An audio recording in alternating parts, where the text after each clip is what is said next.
कहा जाता है कि एक मजबूत नेतृत्व देश की दशा और दिशा सुधारने में महत्वपूर्ण होता है, बशर्ते उसकी मंशा अपना घर सुधारने की ना हो। 2004 से लेकर 2014 तक कांग्रेस के हाथ में देश का नेतृत्व था, तो देश की दशा सुधारने और सही दिशा दिखाने की जिम्मेदारी भी कांग्रेस की ही थी। कांग्रेस ने ये जिम्मेदारी निभाई भी, लेकिन देश के प्रति नहीं बल्कि अपने परिवार के प्रति। 2004 में जब कांग्रेस की सरकार बनी तो सोनिया गांधी ने अपनी उंगलियों पर नचाने के लिए एक मजबूत नेता की बजाय मजबूर नेता का चुनाव किया। दुनिया जानती है कि भले ही प्रधानमंत्री मनमोहन सिंह थे, लेकिन सत्ता सोनिया और राहुल चलाते थे। इसमें कोई दो राय नहीं है कि मनमोहन सिंह एक विद्वान व्यक्ति हैं, लेकिन वो न प्रशासनिक निपुण थे और न ही राजनीतिक निपुण। हालात तो ये थे कि फैसला सोनिया राहुल करते थे और वो सिर्फ हस्ताक्षर। और हद तो तब हो गई जब राहुल गांधी ने खुले मंच पर मनमोहन सरकार का अध्यादेश फाड़ दिया, जबकि उनके पास सरकार में भी कोई जिम्मेदारी नहीं थी। देश को राम भरोसे छोड़कर घर संवारने में लगे माँ बेटे के कारण जनता महंगाई और भ्रष्टाचार से त्रस्त थी। न देश के अंदर हालात ठीक थे, न देश के बाहर भारत की छवि ठीक थी। अन्य देश भारत को नजरअंदाज करते थे। भारत और भारतीयों को विदेशी तवज्जो नहीं देते थे।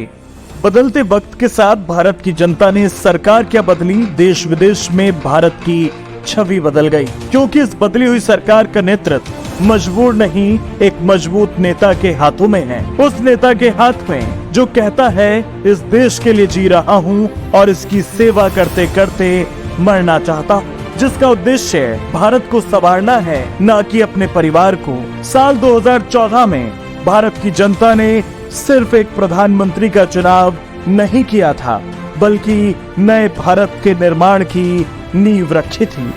सत्ता में आते ही पीएम मोदी ने भारत के आंतरिक मामलों को सुधारने के साथ साथ विश्व स्तर पर भारत की छवि सुधारने के लिए काम शुरू किया।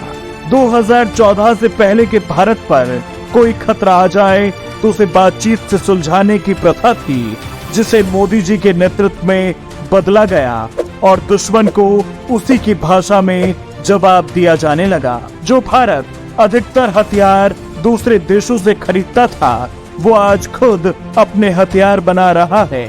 जो भारत किसी भी बीमारी की वैक्सीन के लिए दूसरे देशों पर निर्भर रहता था, उसने आज कोरोना जैसी बीमारी की वैक्सीन बनाकर खुद के साथ साथ दूसरे देशों की भी रक्षा की, जो भारत की वसुधैव कुटुंबकम की नीति को दर्शाता है। अगर आप कांग्रेस सरकार के 10 सालों और मोदी सरकार के 9 सालों का तुलनात्मक अध्ययन करेंगे तो आपको फर्क मालूम चलेगा। कांग्रेस सरकार में परिवारवाद, भ्रष्टाचार, महंगाई, आतंकवाद, बेरोजगारी, हर छोटी चीज के लिए विदेशों पर आश्रित होना, हमलावर लोगों से बातचीत का दौर चलता था। लेकिन मोदी सरकार के 9 सालों में लोकतंत्र का बोलबाला है, भ्रष्टाचार पर लगाम है, आतंकी और पत्थरबाजी की घटनाओं में कमी है, स्वदेशी का बोलबाला है, ईंट का जवाब अब पत्थर से दिया जाता है। ये वो फर्क हैं जो दिखाते हैं कि अगर सोच में देशहित प्रथम हो, नेतृत्व मजबूर नहीं मजबूत हो, तो भारत विश्व का नेतृत्व कर सकता है।